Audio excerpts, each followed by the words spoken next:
আসসালামু আলাইকুম গাইজ, আমি রাফি ফ্রান্স থেকে। আশা করি সবাই ভালো আছেন। আমি আলহামদুলিল্লাহ ভালো আছি। এখন ভোর 6:38 বাজে। আমার বাস হচ্ছে 7:07। কালারটা খুলে বাইরের ওয়েদার দেখে নিলাম। একটু একটু বৃষ্টি হচ্ছে। আমার হাতে যেহেতু সময় খুবই কম, তাই আমি তাড়াতাড়ি রেডি হয়ে বের হয়ে গেলাম। আমার বাসার কাছে বাস স্টপ থাকায় 2 মিনিট আগে বের হলেই হয়। বের হয়ে দেখি বাইরে এখনো একটু একটু বৃষ্টি হচ্ছে, তাই একটু দ্রুত হেঁটে তাড়াতাড়ি বাস স্টপের কাছে যাই। বাস স্টপের কাছে যেতেই দেখি বাস চলে আসছে। যদি আর 1 মিনিট লেট করতাম তাইলে বাসটা মিস হয়ে যেত। আমার বাসা হচ্ছে রোমান্স সিটিতে, আর এর পাশের সিটি হচ্ছে ব্যালেন্সেই আমার স্কুল। রোমান্স থেকে ব্যালেন্স যেতে 45 থেকে 50 মিনিট সময় লাগে। আসল কথাটাই বলা হয়নি। আজকে আমরা স্কুল থেকে লিওন যাচ্ছি ওয়ার্ল্ড ট্রাইড 2023-তে। তাই আপনারা সবাই আমার সাথে থাকুন। আমি আজকে সবকিছু আমার এই ভিডিওতে তুলে ধরবো। নাও আমি এখন ফুল বাসে চলে আসছি। 2 নম্বর বাস থেকে 3 মিনিট বাকি আছে। আমার স্কুলে এখান থেকে যেতে 8 থেকে 10 মিনিট সময় লাগে হেঁটে। যেহেতু 2 নম্বর বাস 3 মিনিট বাকি আছে, তাই আমি 3 মিনিট ওয়েট করব। যদি এখন সময় প্রায় 8টা বেজে গেছে, তারপরেও বাইরে এখন অনেকটাই অন্ধকার রয়ে গেছে। এর মধ্যে বাস চলে আসলো। আমি বাসে উঠলাম। বাস থেকে বাইরেটা অনেকটা সুন্দর লাগছিল, কারণ ক্রিসমাসের জন্য বাইরে সবকিছু অনেক সুন্দরভাবে সাজানো হয়েছে। বাস থেকে নেমে স্কুলের দিকে হাঁটতে লাগলাম। একটু হাঁটলেই সামনে আমার স্কুল। এটাই হচ্ছে আমার স্কুল, লিসে আমলাখ।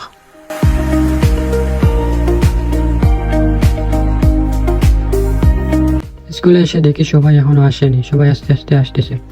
আমি একটু তাড়াতাড়ি বের হয়েছি, কারণ আমি একটু দূরে থাকি। আমার বাস একটা মিস গেলে আর একটা বাস 30 মিনিট পরে আসে। এদিকে মিস্টার রাউন চলে আসছেন। তিনি সবার সাথে হাত পা মিলাচ্ছেন। হি কাম ফ্রম পাকিস্তান। এদিকে সবাই প্রায় চলে আসছে। মেবি কয়েকজন এখনো আসেনি। আমরা তাদের জন্য অপেক্ষা করতেছি। তারা আসলেই আমরা বের হবো। এবং অবশেষে সবাই চলে আসছে। এখন আমরা সবাই বাস স্টপের দিকে যাচ্ছি।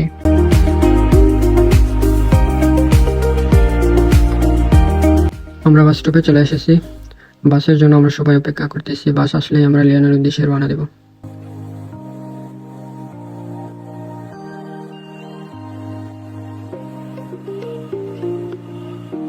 কারণ বাস চলে আসছে। আমরা সবাই একজন একজন করে বাসে উঠতেছি।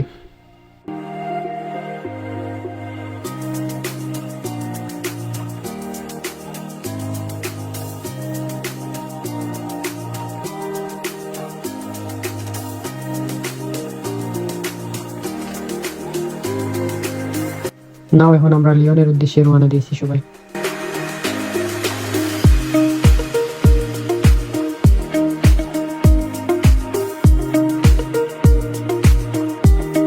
তাদের জানাবো আজকে যে আমরা যে এক্সপোতে যাচ্ছি, সেখানে আমরা কেন যাচ্ছি। এটা মূলত আমরা ফিউচারে কি করব, কি কাজ করব, বা প্রফেশনালি আমরা কি নিয়ে পড়াশোনা করব, এবং লাইফে প্রফেশনালি কি কাজটা আমরা করব, সেটা সম্পর্কে একটি ধারণা দেওয়ার জন্য আমাদের নেওয়া হয়েছে। সেখানে আমাদের বিভিন্ন ধরনের কাজ দেখানো হবে। আমরা যেগুলোতে ইন্টারেস্ট ফিল করবো, সেখানে সেই কাজ সম্পর্কে ধারণা নেব। সেই কাজে কত বছর পড়ালেখা করতে হয়, বা এই কাজ কীরকম করা হয়, এরকম একটি ধারণা নেওয়া হবে আর কি। কারণ ইন ফিউচারে আমরা যে বিষয়ে লেখাপড়া করবো, সেটা সিলেক্ট করার জন্য।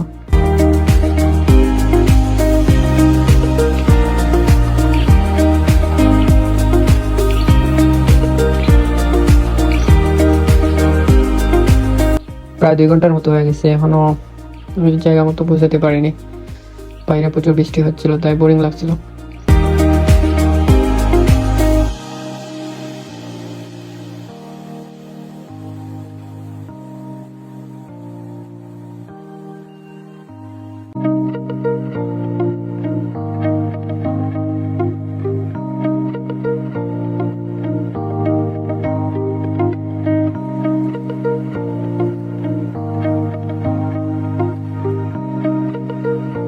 অবশেষে আমরা সবাই গন্তব্যস্থানে পৌঁছালাম।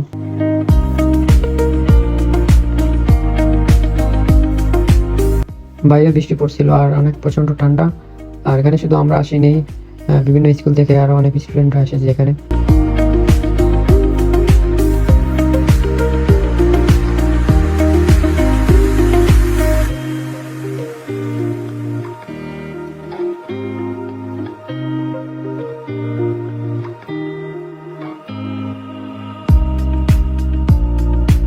ও মাই গড, গেটের সামনে আসতে দেখি এখানে তো হাজার হাজার স্টুডেন্ট।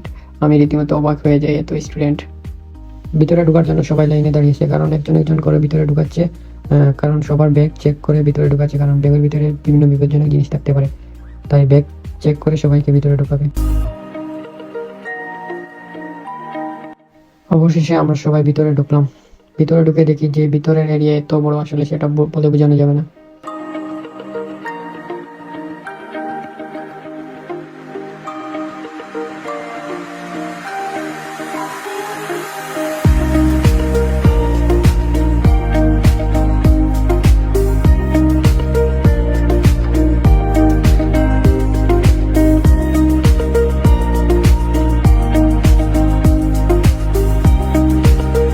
অ্যান্ড ফাইনালি আমরা এই মূল এক্সপোতে ঢুকলাম। আসলে এরিয়াটা এত বড় যে আগের দিন ম্যাডাম আমাদেরকে ম্যাপ দিয়ে বুঝিয়েছেন কোথায় কী কী আছে, তোমরা কোথায় গেলে কী কী দেখতে পাবে।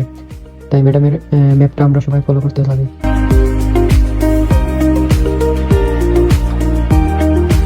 ম্যাডাম আমাদের 5টা গ্রুপ করে দিয়েছেন এবং বলেছেন যাদের যে কাজগুলোতে ইন্টারেস্ট সেই কাজগুলো প্রথমে দেখবে এবং বাকি কাজগুলো পরে দেখবে। প্রথমেই আমরা অটোমোবিল ভিজিট করতে চলে আসলাম। এখানে অটোমোবিল মেকানিকের কাজ শেখানো হয়, মানে এই সম্পর্কে ধারণা দেওয়া কীভাবে কাজ করতে হয় বা অটোমোবিল এগুলো কাজ কী, কত বছর লেখাপড়া করতে হয়, এই ধরনের ইনফরমেশন এখান থেকে নেওয়া যাবে। তাছাড়া এখানে কার, বড় বড় ট্রাক, এগুলো সবগুলোই এখানে কাজ শেখানো হয়।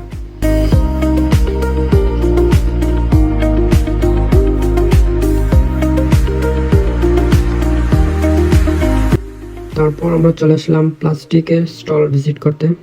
এখানে কীভাবে প্লাস্টিক তৈরি করতে হয় বা প্লাস্টিকের জিনিসপত্র কীভাবে বানানো হয় এ সম্পর্কে কীভাবে পড়াশোনা করতে হয়, কত বছর পড়াশোনা করতে হয়, এগুলো যাবতীয় ইনফরমেশন এখান থেকে নেওয়া যাবে।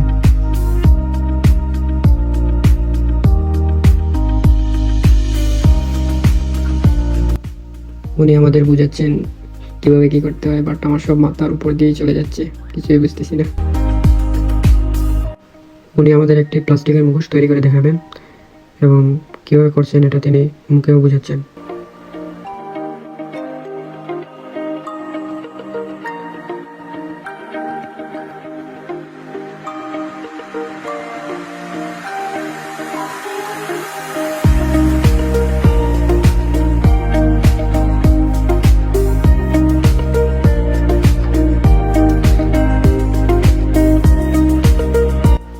তারপর আমরা চলে আসলাম আর্মির স্টল ভিজিট করতে।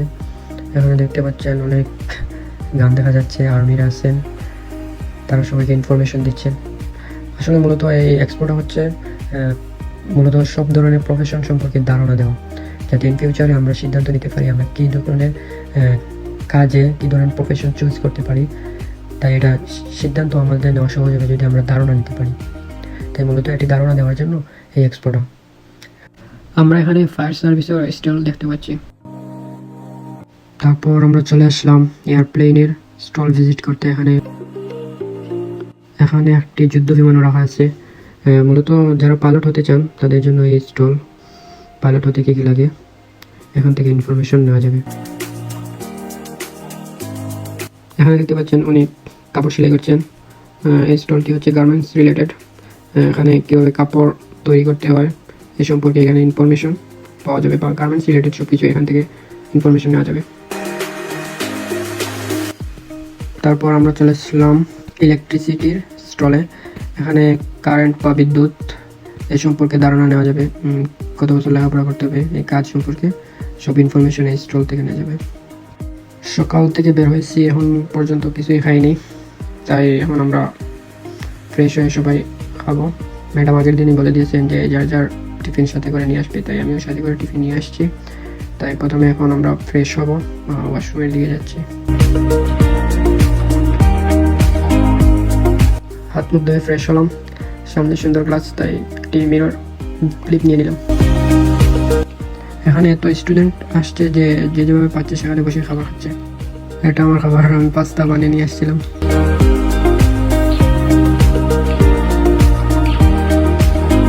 আমাদের সবার খাওয়া শেষ, তাই এখন আমরা আবার যে বাকি স্টলগুলো রয়েছে সেগুলো ভিজিট করতে শুরু করলাম। এখানে দেখতে পাচ্ছেন দুইটি বেড়া দেখা যাচ্ছে, এটি হলো এগ্রিকালচারাল স্টল। এখানে গরু আছে, কীভাবে কী করতে হয় সব কিছু এখানে ইনফরমেশন নেওয়া যাবে।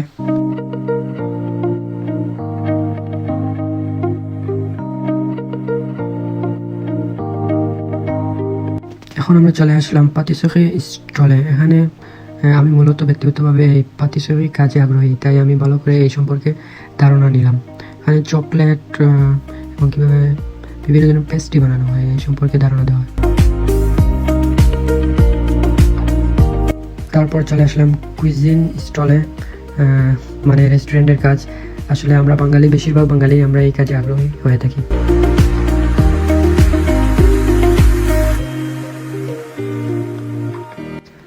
তারপর আমরা চলে আসলাম বিজনেস প্রোগ্রাম স্টলে। ম্যাডাম এই সম্পর্কে আমাদের বোঝাচ্ছেন। আসলে বিজনেস প্রোগ্রামে পড়ালেখা করতে হলে 5 বছরই পড়ালেখা করতে হয়। এখানে দেখতে পাচ্ছি মিউজিকের স্টল আছে, এখানে মিউজিক শেখানো হয়, মিউজিকের সব কিছু এখানে।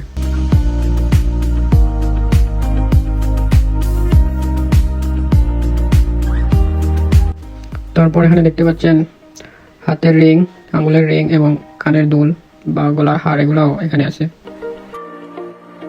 এখানে উনি আমাদের একটি 3D ভিডিও দেখাবেন। এটা যার যার ইচ্ছা অনুযায়ী, যে যেমন যার যেমন ইচ্ছা, যে কাজ করতে আগ্রহী সেই কাজের ওপর 3 মিনিটের 3D ভিডিও দেখা যাবে। তাই উনি আমাদের এটা দিচ্ছেন।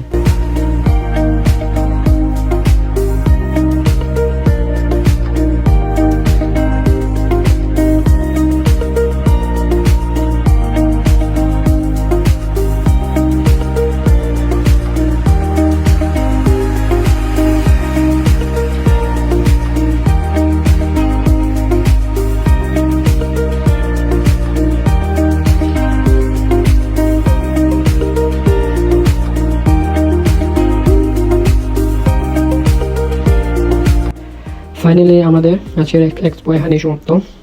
তাই আমরা যাওয়ার জন্য এখন রেডি হচ্ছি। তারপর আমরা বের হয়ে গেলাম।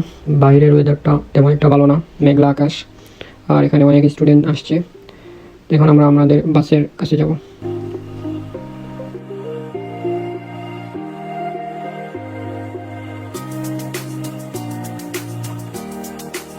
আমরা এখন বাসে উঠে গেলাম। এখন আমরা ব্যালেন্সের উদ্দেশ্যে রওনা দিব সবাই।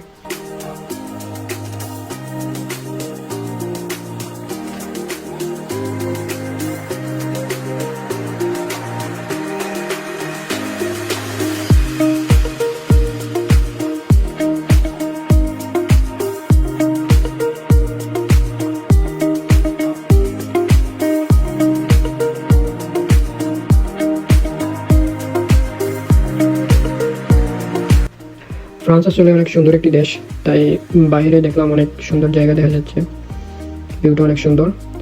তাই আমি কিছু ক্লিপ নিয়ে নিলাম, আশা করি আপনাদের ভালো লাগবে।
এবং ফাইনালি আমরা চলে আসলাম আমাদের গন্তব্যস্থানে।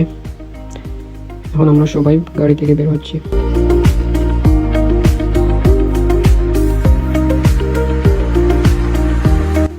যদিও আমার স্কুল বালান্সে, কিন্তু আমি থাকি রোমাতে, তাই এখন আমাকে রোমার একটি বাস ধরে রোমাতে যেতে হবে।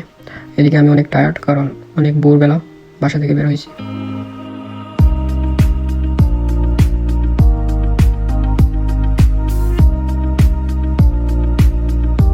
অবশেষে আমি রোমাতে চলে আসলাম। বাস স্টপ থেকে আমার বাসায় যেতে মাত্র 2 থেকে 1 মিনিট সময় লাগে। আমি এখন বাসার দিকে যাচ্ছি।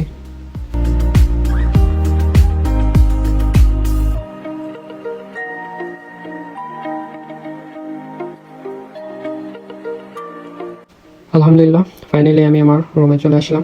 ফ্রান্সে আমার এটি প্রথম ব্লগে অনেক ভুল ত্রুটি হয়েছে, আপনারা সবাই কমেন্ট দেখবেন। আজকের মতো আল্লাহ হাফিজ, দেখা হবে অন্য কোনো ভিডিওতে।